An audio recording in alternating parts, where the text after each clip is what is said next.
अस्सलाम वालेकुम दोस्तों, मैं हूं अज़ीम महमूद और आप देख रहे हैं मिस्टर इंजीनियर।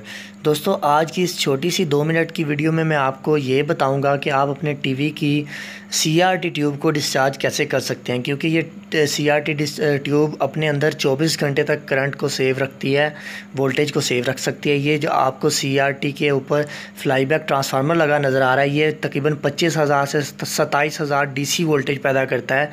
इसको डिस्चार्ज करने के लिए मुझे ये 2 स्क्रू ड्राइवर्स की ज़रूरत पड़ेगी, चाहे फ्लैट ले लें चाहे 4 मुँह वाले ले लें, मगर मुझे ये इनकी ज़रूरत पड़ेगी जो कि अच्छे हों, जिनमें कोई ख़राबी ना हो, जो मेरे हाथ को जिनमें इंसुलेशन हो और मेरे हाथ को डैमेज ना करें।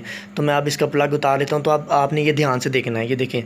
अब आपने जो फ्लैट स्क्रू ड्राइवर है उसको उसके अंदर भेजना है, और ये जो 4 मुँह वाला है इसको पहले ग्राउंड करना है। सबसे पहले इसे ग्राउंड करना है, बाद में दूसरे स्क्रू ड्राइवर को लगाना है। जब ये ग्राउंड हो गया, अब इसके ऊपर मैं दूसरा फ्लैट स्क्रू ड्राइवर इसके अंदर दाखिल करूँगा, इसकी कैप के अंदर। तो ये देखें, ये अभी आपके सामने हमारी सीआरटी ट्यूब डिस्चार्ज हो गई है। तो हल्के सी पटाखे की आवाज़ आई है।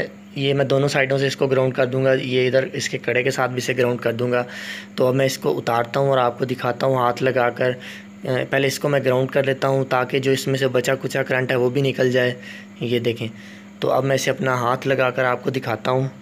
तो इसे डिस्चार्ज करना बहुत ज़रूरी होता है, क्योंकि ये हाई वोल्टेज होते हैं। अगर आप इसे डिस्चार्ज नहीं करते तो आपको लग सकते हैं। ये देखिए, मैं जैसे इसकी कैप के ऊपर हाथ लगा रहा हूँ तो अब मुझे करंट नहीं लग रही, अब मुझे झटका शॉक नहीं लग रहा। उसकी वजह ये है कि मैंने अब इसको डिस्चार्ज कर दिया है।